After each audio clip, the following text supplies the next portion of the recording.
Historically, the next major purchase anybody made after buying a Buick Regal, or any Buick for that matter, was property. Now, we're not talking about a new condo in South Beach down in Florida, but the more permanent type of property.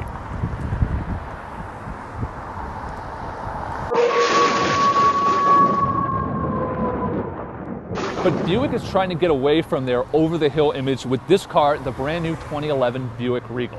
Now, for starters, it's a mid-size sedan, not the full-size behemoth we're used to.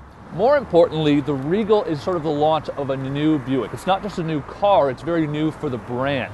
A lot of people said that when the Enclave SUV came out a couple years ago, well, that was really a whole new look for Buick. And when the new LaCrosse came out just a year and a half ago, that was a whole new level of interior quality. But this is an entirely different vehicle. Now, the real difference between this Buick and pretty much all past Buicks is the drive.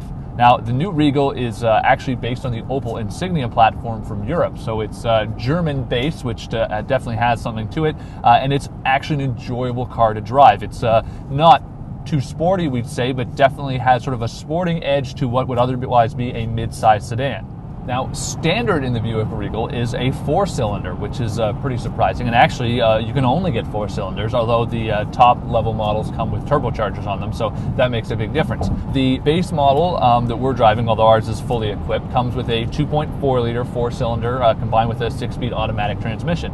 And the good news is that doesn't cost you any extra. The 6-speed automatic is standard on the regular trim models, and actually you can only get a 6-speed manual if you upgrade to the more performance-oriented turbo models, which ups the horsepower from 182 to 220. Now, that might not seem like a big increase, but the bigger increase is the torque, which is just over 250 foot-pounds, which is more than you're going to get in any V6 engine. So that being said, it'll really deliver a significant level of performance, and we have to think that for a lot of people, that's the right option. So as you can see, the interior of the Regal is actually pretty nice. It's not, world-class like Buick would like to claim, but then again, this isn't a terribly expensive vehicle at $26,000 to start.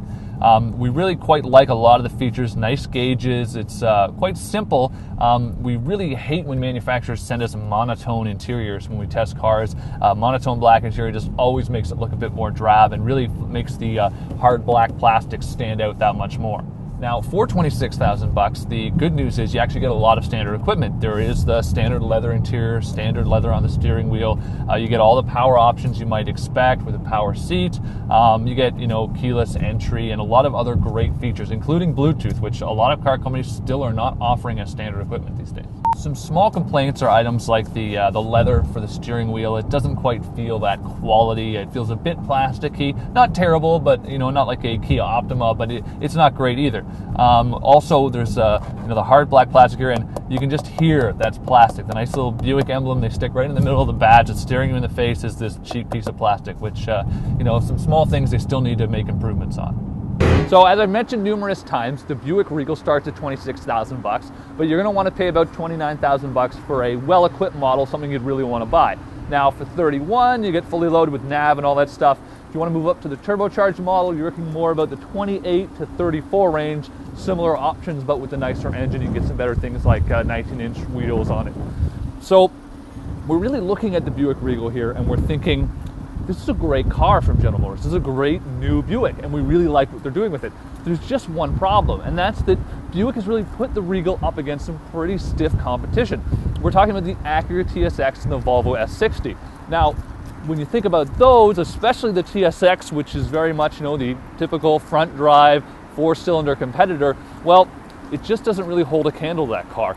It's not quite the interior level. I don't think it has the exterior looks, but that's always subjective. Then when you get into the TSX, has a little bit more power. It's actually a bit more fuel efficient, and it's significantly more fun to drive, even if the Regal is quite a good car. So all that being said, we love what Buick's doing with this car, and it is going to appeal to a lot of people. It comes highly recommended, but you might want to look at the TSX too.